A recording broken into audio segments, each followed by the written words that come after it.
Olá pessoal, tudo bem com vocês? Espero que sim. Aqui está falando o professor Jairo, como vocês podem ver.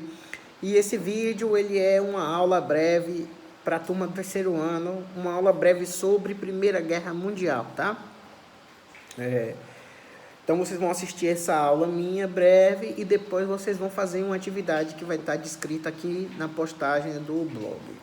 Muito bem, vamos conversar um pouco sobre Primeira Guerra Mundial. Nosso primeiro assunto esse ano foi República Velha e durante o período em que está acontecendo a República Velha no Brasil, mais precisamente nos últimos anos da República Velha brasileira, vai estourar no mundo o conflito, conhecido como Primeira Guerra Mundial. A Primeira Guerra Mundial foi, naquela época, um dos eventos mais trágicos, ou o evento mais trágico da história da humanidade.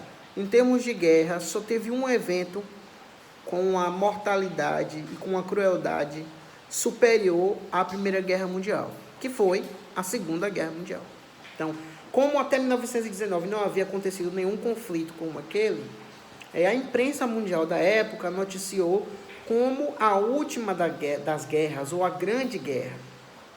Era essa a manchete que se referia àquele conflito iniciado em 1914, tá?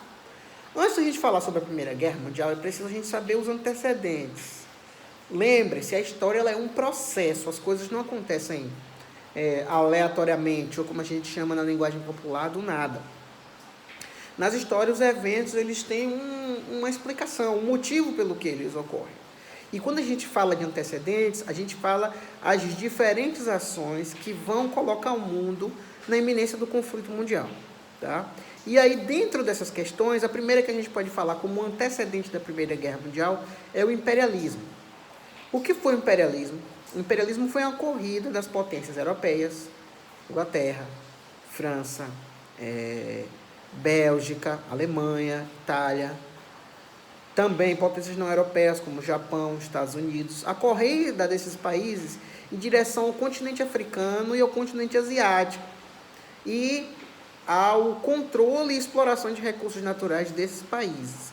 É preciso que a gente lembre que o século XIX é o século do apogeu do capitalismo industrial, a época de ouro do capitalismo industrial. E para se ter indústrias é preciso que você tenha matéria-prima em abundância para produzir os produtos e que você tenha também um mercado consumidor. Você tenha combustíveis para que as máquinas funcionem. Então, esses países europeus, eles vão retirar da África e Ásia tanto a matéria-prima como a mão de obra, como também vão obter lá mercados consumidores para seus produtos industrializados. A Europa era um continente de poucos habitantes em relação à Ásia e à África. Então, só o mercado europeu não dava conta da quantidade de produtos produzidos pelas indústrias europeias. Era preciso vender para a América, era preciso vender para a África e para a Ásia. Mas era também necessário extrair borracha, carvão mineral, marfim e outras matérias-primas e combustíveis de países africanos e asiáticos. Então, o imperialismo é essa corrida desses países. Só que nessa corrida há uma disputa sobre quem fica com que espaço, quem ocupa determinado território, quem tem privilégio, quem não tem. Então, o imperialismo ele já começa a acirrar animosidades, rivalidades entre os países europeus. Uma outra questão que é importante salientar é que mesmo no final do século XIX, você vai haver a formação de dois blocos, né? Alianças que vão se formar, uma chamada de Tríplice Aliança e outra chamada de Entente. E nessas alianças, ou melhor, Tríplice Aliança e Tríplice Entente, deixa eu corrigir a informação, vão ser o nome dos grupos que vão conflitar na Primeira Guerra Mundial. Só que esses grupos eles já tinham estabelecido parcerias. Então, por exemplo, a Rússia ela já era parceira da França e da Inglaterra, inclusive com cooperação militar antes da Primeira Guerra Mundial. Assim como a Alemanha e Itália e alguns países ali da região dos Balcãs também já tinham uma parceria anterior ao conflito. Então imagine, vou usar uma analogia aqui, né? Apenas para facilitar a compreensão. Imagine que você vai brigar na escola. Você vai brigar sozinho? Não, você vai brigar com alguém, mas você leva a sua barreira. No meu tempo de mais jovem, de estudante, era assim, né? Não vou brigar só, vou levar minha barreira. E aí eu brigo com um e tem lá minha barreira para fazer a pressão, para que se a briga generalizar, minha barreira está lá para lutar comigo. Então, mal comparando, os países europeus eles vão formar consórcios, coligações com outros países, para que eles, em caso de guerra, que depois aconteceu, né, a partir de 1914, eles pudessem assim conflitar tendo parceiros militares e também estratégicos na guerra. Então, observe, você já tem um clima de rivalidade que é posto pelo imperialismo.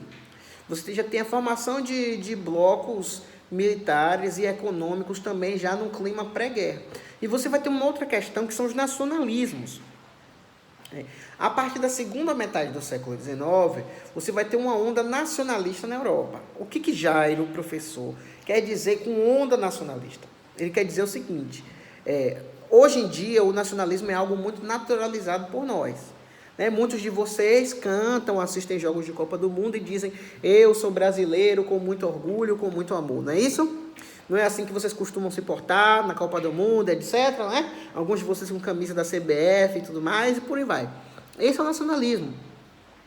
Que a gente aprende na escola, a gente aprende na imprensa, a gente aprende pela nossa família. Só que o nacionalismo ele não é natural na história humana. Ele é formado e fomentado durante o século XIX.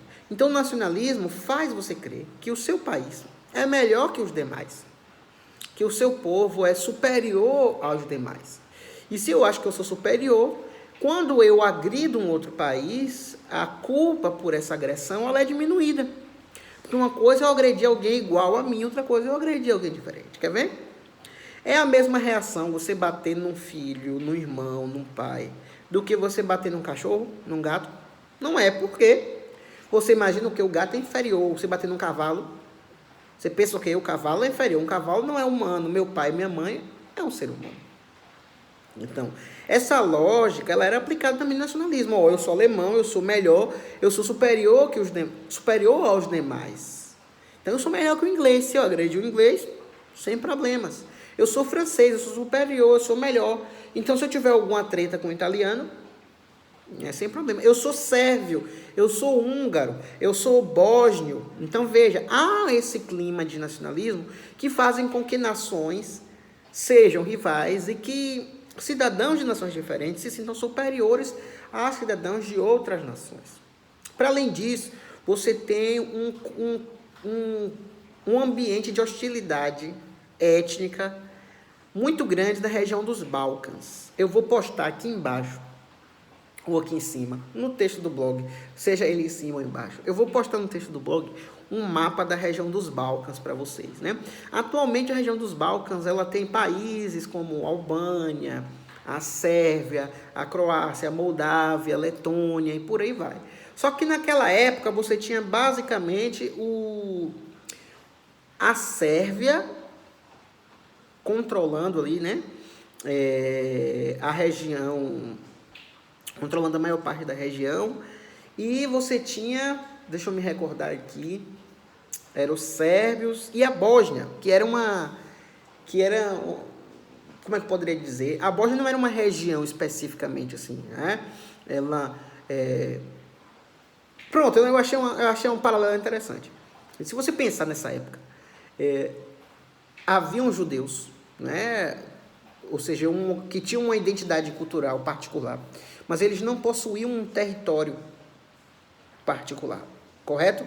Então, o mesmo acontecia na Sérvia. Num território sérvio, havia uma população bósnia que vivia naquela região, que tentava se separar da Sérvia, formar ali uma região autônoma e uma nação própria para eles. E havia um conflito muito grande em que, de um lado, os alemães apoiavam a iniciativa bósnia de autonomia, e do outro lado a Inglaterra e a França apoiavam o comportamento sérvio no sentido de impedir o surgimento de uma nova nação e de controlar aquela nacionalidade, impondo a eles a identidade sérvia. Então você tem em uma região um conflito muito grande, e os países europeus eles estavam de olho naquela região, não porque fossem bonzinhos ou porque estivessem preocupados com o que aconteceria ali. Mas aquela região ela era rica em recursos naturais. como óleo, gás, carvão mineral, e depois se descobriu ali também grandes poços de petróleo. Então era uma região extremamente estratégica do ponto de vista industrial, que tinha bastante recursos.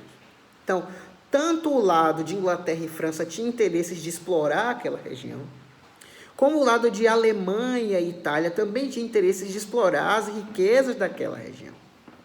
Então imagine ali uma mina de ouro em que você tem interesse, eu tenho interesse, e ficamos nós ali trocando, como é que eu posso dizer, espionagem e ofensas e manipulando as pessoas da região para conseguir os nossos interesses. Era basicamente essa questão da diplomacia e da geopolítica europeia naquele período. Então vamos retomar os antecedentes. Nós temos o imperialismo e a disputa por mercados, matérias-primas e por combustíveis para as operações industriais.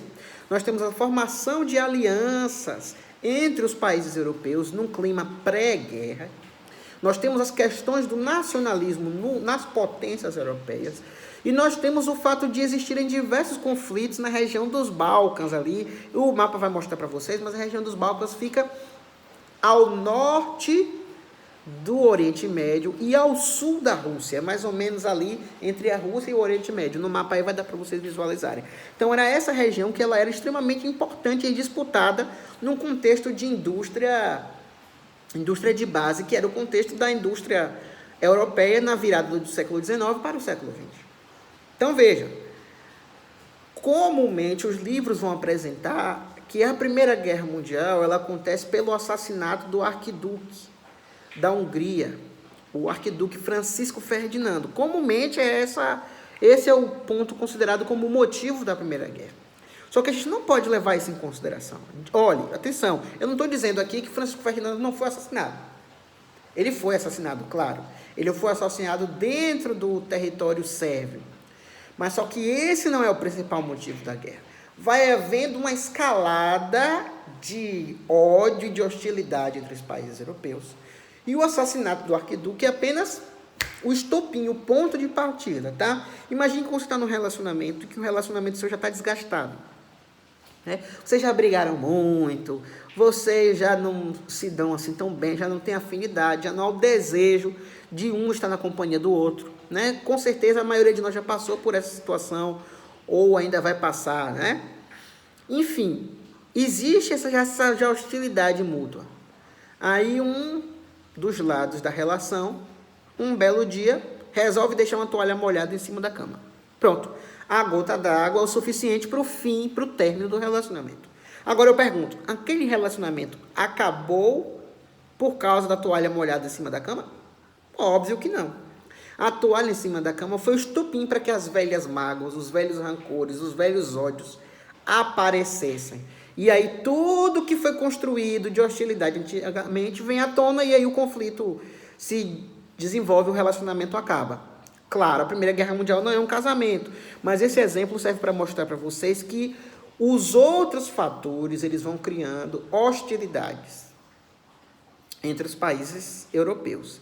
E aí, em 1914, vai começar o conflito. Só para dar os contornos oficiais, em agosto de 14, o arquiduque da Áustria-Hungria, a mando da Alemanha, vai visitar a Sérvia para garantir, para pressionar os sérvios para que controlassem os movimentos separatistas bósnios naquele território. E aí, um integrante desse movimento separatista, conhecido como Mão Negra, vai lá no desfile do arquiduque e dá um tiro nele. E aí o arquiduque da Áustria-Hungria é morto. O arquiduque era o filho do rei, né? Ele é assassinado.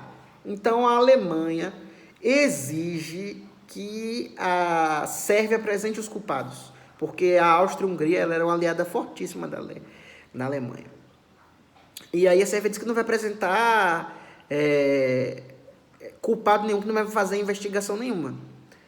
E aí a Rússia diz, peite a Alemanha porque eu te apoio. E a Alemanha diz, se você não apresentar, nós vamos entrar em guerra para defender as honras da Áustria-Hungria. E aí a Rússia diz, não pode deixar a guerra e a gente garante. Então o primeiro conflito é declarado entre Áustria-Hungria e Sérvia. Aí a Rússia entra para apoiar a Sérvia, a Alemanha entra para apoiar a Áustria-Hungria, a França entra para apoiar a Rússia, a Itália entra para apoiar a Alemanha e a Inglaterra entra para apoiar a França. E aí a gente tem a formação dos grupos. Tríplice aliança, Alemanha, Tríplice aliança, Inglaterra, França e Rússia, e tríplice entente, Alemanha, Itália e Sérvia, tá? Então aí começa a partir de 1914 a Guerra Mundial. A Guerra Mundial ela vai trazer várias inovações, né? Vão surgir as armas de destruição em massa. As primeiras, como bombardeios, como mísseis, né? Até antes da Primeira Guerra Mundial, um conflito era basicamente homem a homem, né? Um tira a sua espada para lá, outro tira a sua espada para cá, duelam até a morte, um mata o outro. Um tira o seu rifle para cá, o outro tira seu rifle para lá, trocam tiros até a morte. Na Primeira Guerra Mundial vai ter o ataque a partir de aviação, né? Sistema aéreo, aeronáutica, com objetivos de bombardear e explodir territórios, armas químicas. Então, todos esses instrumentos de assassinato em massa, em vez de você matar um por um, você mata 1.000, 2.000 soldados de uma vez. Essas armas de destruição, elas vão surgir durante a Primeira Guerra Mundial. Vai ser uma das inovações da Primeira Guerra Mundial. Uma outra inovação da Primeira Guerra Mundial vai ser a guerra via trincheiras. Eu não sei se você sabe o que é trincheira. Trincheira é mais ou menos assim. Você cava uma faixa de terra extensa, né? De mais ou menos 2, 3 metros de profundidade, por 50, 60 centímetros de largura. Com a terra desses túneis, você faz barricadas à frente da borda desse buraco e os soldados ficam ali entrincheirados. Então, um atira de lá, outro atira de cá, mas todos protegidos nesse espaço. O que acontece na guerra de trincheiras é que a guerra não avança muito, ela fica parada. Trincheiras do lado, trincheiras do outro, e entre trincheiras rivais, um território ali que seria a zona de ninguém, né? Zona neutra, que quem vai aparece descoberto e está facilmente suscetível a receber um tiro. A questão da trincheira é porque a trincheira ela é um ambiente extremamente terrível do ponto de vista psicológico, né? Porque tem sol, tem chuva, neva, faz lama. Você vê uma pessoa morrendo do seu lado, não tem quem tire, o cadáver apodrece, você fica doente, você não tem o que comer, né? As trincheiras da Primeira Guerra Mundial, elas duraram praticamente 4 anos. 4 anos aqueles soldados ali, naquele espaço, sendo substituídos, em que se você bota a cabecinha assim para fora, você leva um tiro na testa e morre. Então é um ambiente extremamente, como é que eu posso dizer? Estressante para os soldados. Estressante, insalubre, perigoso. Era algo que nunca havia sido visto antes. Sem contar que havia o terror das armas químicas, né? Em que às vezes os aviões sobrevoavam as trincheiras e despejavam veneno e as pessoas morriam. Não é? Morriam lá 2, 3 mil soldados de uma vez, ou talvez nem tanto, 500, 600 mil soldados de uma vez envenenados. E essas hostilidades, esse tipo de armamento, e aí é importante a gente destacar isso, eles foram usados pelos dois lados, usados por ingleses, usados por franceses, usados por alemães e usados por italianos. Tenham sempre isso em mente, na guerra não existe lado bonzinho, nem lado mauzinho. Todos os lados eles são maus na guerra. Tá? E a guerra ela tira a vida de ambos os lados e se cometem hostilidades e crimes de ambos os lados.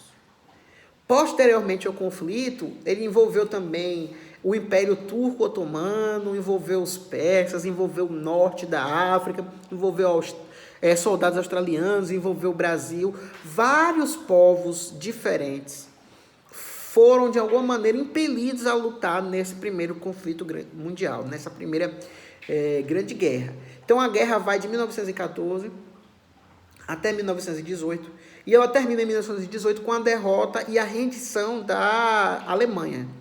Não é? Durante o ano de 1917, é importante, antes de ir para o fim da guerra, é importante dizer que em 1917, a Rússia e a Itália, a Itália vai mudar de lado no conflito, ela vai sair do lado da Alemanha e vai migrar para o lado da aliança, né? Vai se então a favor de Inglaterra e França, vai trair a Alemanha em 1917, e também em 1917 a Rússia vai propor um armistício que ela vai sair da guerra, e é quando a Rússia vai fazer a sua revolução comunista, né? Liderada por Lenin, por Trotsky, quando a Rússia vai fazer a sua revolução. Então, o ano de 17 é um ano marcante, porque é o ano que dá, como é que se diz? Dá as demonstrações de como seria o final da guerra. É o ano que acontecem várias derrotas da Alemanha em frentes diferentes. A Alemanha vai ser derrotada no norte da África, vai ser derrotada no Oriente Médio, enquanto a guerra da trincheira ali fica no impasse. No final da Primeira Guerra Mundial vão ser construídos os primeiros tanques de guerra. Qual era o objetivo do tanque de guerra? É acabar com o impasse das trincheiras, né? Porque a trincheira era um tipo de conflito estático. Ficavam ali 2 agrupamentos de soldados parados de um lado e do outro, e não havia tanta movimentação. Então, o tanque de guerra é uma tecnologia que vai surgir nesse período, porque ele é blindado e ele possibilita que você invada a trincheira inimiga e possa tirar a vida dos soldados inimigos. Então, é uma das tecnologias que vão surgir no final da guerra, assim como os bombardeios, né? Os aviões carregando bombas e armas, dirigíveis também, lança-chamas. Tudo isso são tecnologias com o objetivo de ser uma opção para vencer o impasse do conflito nas trincheiras, correto? Então, a guerra vai de 14 a 18 e 1917 é o ponto da virada na Primeira Guerra Mundial. Em 1918, a guerra acaba. Vai ser assinado em Versalhes, o Tratado de Versalhes, que vai responsabilizar a Alemanha pela maior parte dos prejuízos,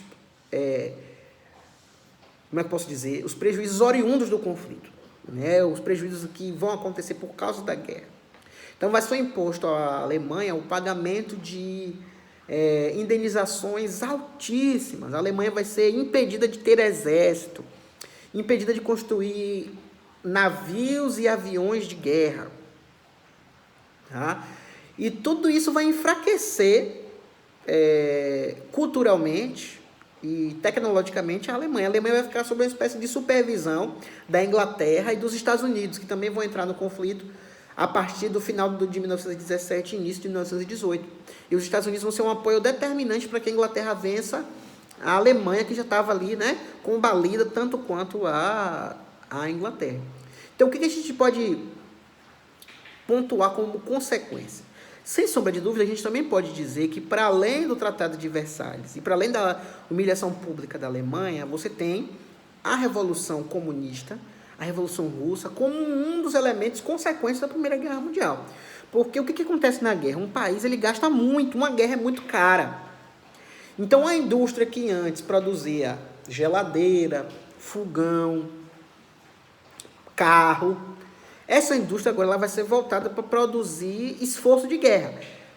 Armas, munição, veículos militares, aviões, fardamentos, remédios. Tá? Então, essas empresas que outrora lucravam, agora trabalham para o Estado e tem a promessa de lucros. Olha, você produz as armas para mim, daqui a 10 anos o Estado vai lhe recompensar. É mais ou menos assim que funciona o esforço de guerra. Tá? O Estado não tem recurso. Desculpem, o Estado não tem recurso na hora para remunerar essas empresas. Então, elas são remuneradas meio que com promessas. Algumas são cumpridas, outras não. Mas, enfim, diminui-se grandemente a oferta de empregos e muitas pessoas elas vão pro fronte de batalha. Tá? Então, uma das consequências da Primeira Guerra Mundial é uma grave crise econômica e financeira na Europa. Tá? Uma outra consequência é que, por conta dessa grave crise financeira e econômica, você vai ter a emergência dos Estados Unidos como única potência mundial nesse período. Se você pegar a história do mundo, principalmente a partir da Era Moderna, século XVI, você vai ter ali França e Inglaterra como potências mundiais. Não é? No final do século XIX, a Alemanha também se coloca nessa condição de potência mundial, os Estados Unidos, a Rússia. Mas depois da Primeira Guerra Mundial, os demais vão estar todos falidos e a grande potência mundial vai ser os Estados Unidos. Uma potência industrial, uma potência econômica, uma potência cultural, uma potência nos mais variados aspectos, uma potência política. tá? Porque quem intermedia a negociação do Tratado de Versalhes é o presidente Woodrow Wilson, era o nome do presidente dos Estados Unidos na época. Inclusive, no Tratado de Versalhes, você vai ter como um dos produtos desse encontro um documento que ficou conhecido como os 14 pontos de Wilson, né? Que era uma tentativa, tinha teses definidas para que não houvessem mais conflitos mundiais entre potências de continentes diferentes e entre potências de mesmos continentes. A gente sabe que poucos anos depois teve a Segunda Guerra Mundial e que os pontos de Wilson eles não serviram para muita coisa ali, né? Não se resolveu os problemas de guerra mundial. Mas era uma das ambições pós Primeira Guerra Mundial que aquela fosse a grande e a última guerra. Tanto é que muitos jornais ingleses e franceses, também jornais alemães, ao fim de 1919, eles noticiaram: acabou a grande e última guerra. Porque havia a ideia de que depois daquela guerra, depois da brutalidade daquele conflito, depois da quantidade de pessoas mortas naquele conflito, todos teriam medo de se envolver em um outro conflito mundial. As pessoas elas estavam horrorizadas. Nunca se havia visto uma guerra de proporções tão brutais e tão extensas. Nunca, até aquele momento pelo menos, né, até a Segunda Guerra Mundial, até aquele momento a Europa nunca tinha visto uma matança daquele tamanho. O que havia acontecido entre 14 e 18 era algo sem precedentes na história militar, na história política daqueles países. Então, pós-guerra, houve um clima um tanto quanto de desencanto e de euforia. Desencanto por ver o quão, como é que eu poderia dizer, o quão cruel e miserável o homem pode ser. Não é? Se você pensar, gente, criar arma química é uma crueldade sem precedentes. Tanto é que depois da Segunda Guerra Mundial, a partir do surgimento da ONU, ficou proibido a utilização de armas químicas. Então, geralmente, uma das armas químicas mais famosas é o gás de mostarda, né? Ele tem esse nome porque era um gás de cor amarelada. O que o gás de mostarda fazia? Ele envenenava seu sistema respiratório. Então, dentro de 15 minutos, você morria asfixiado. E você sentia como se seus pulmões estivessem pegando fogo e você não conseguia respirar. Então, veja que nível de crueldade, não é? Outros tipos de armas químicas, elas queimavam a pele humana. Então, eram mortes extremamente cruéis, praticadas pelo lado alemão e pelo lado inglês, tá? De novo, eu reforço a ideia de que não existe lado bom e lado mau. Então, a guerra ela vai ter muitas consequências. Ela vai colocar os Estados Unidos na condição de potência, ela vai colocar a Alemanha na condição de humilhação. A guerra vai ter como consequência também a emergência da Revolução Russa, da União Soviética. Vai ter como consequências também, né, uma grave crise econômica.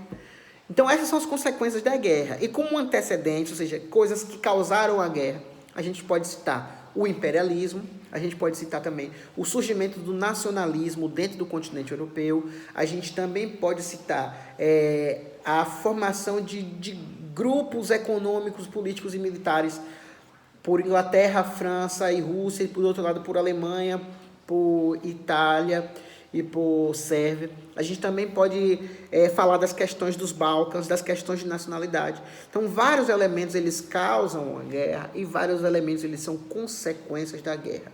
Sem sombra de dúvida, a gente pode dizer que a Primeira Guerra Mundial talvez tenha sido o primeiro grande evento do século XX. Né? Até ali, 1914, o século XX ele vinha acontecendo, ele vinha se desenrolando na esteira das consequências de eventos do século XIX. A Primeira Guerra ela inicia, né? Inclusive tem um historiador inglês já falecido, chamado Eric Hobsbawm, que ele caracteriza o século XX como iniciado em 1914 e concluído em 1991, que é quando acaba a União Soviética, quando ela é extinta.